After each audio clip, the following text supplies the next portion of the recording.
আড়ালে থেকে সুশান্ত ঘোষের পর এবার পুলিশকে হুঁশিয়ারি। গুলশান কলোনি ত্রাস মিনি ফিরোজের।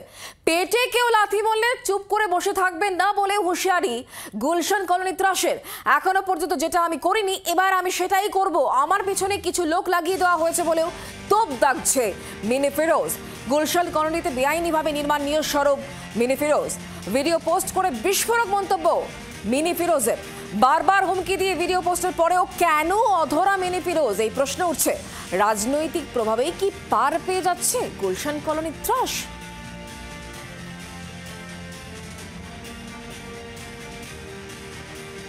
कोलकाता पुलिस से जाना चाह रहे हैं।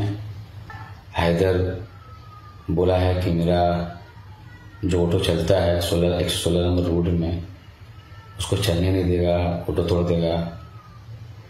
तो देखिए, जब बात रोजी रोटी का आएगा तो फिर हम अब तक जो नहीं किया फिर हम वो करेंगे। हम मेरा फैमिली को चलाने के लिए हमको फिर जो करना पड़ेगा फिर हम वो करेंगे। इसलिए हम चाह रहे हैं, खासकर कोलकाता पुलिस से बोल रहे हैं कि अगर मेरा पेट में लात मारेगा आदमी तो फिर हम चुप नहीं बैठेंगे। हम ये मैटर में हम तब तक वीडियो नहीं बनाएंगे जब तक कोई मुझे छेड़ेगा नहीं या कुछ बोलेगा नहीं, क्योंकि हम खुद चाहते हैं ये मैटर ज़्यादा और जो हो रहा है वो ना हो।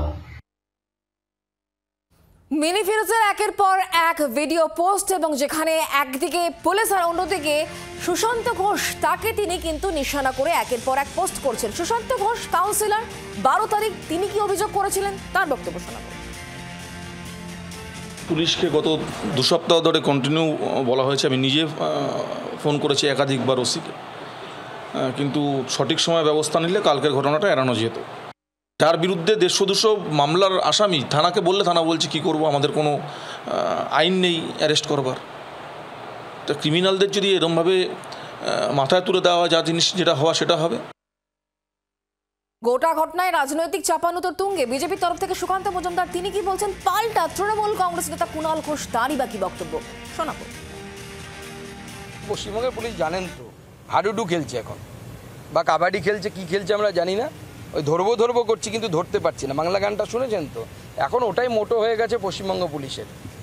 বিভিন্ন জায়গায় পুলিশের নিচে অনেক সময় লাইন লেখা থাকে, মুম্বাই পুলিশের নিচে একরকম লেখা থাকে। পশ্চিমবঙ্গ পুলিশের নিচে এখন লিখবে একটা বড় করে, উপরে অশোক স্তম্ভ, আর নিচে ধরবো করছি কিন্তু ধরতে পারছি না, এটা লিখে রাখা আছে।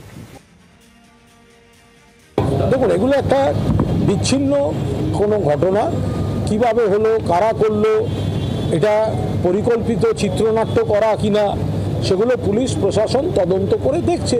যেটা খারাপ সেটা খারাপ, যেটা ভালো সেটা ভালো।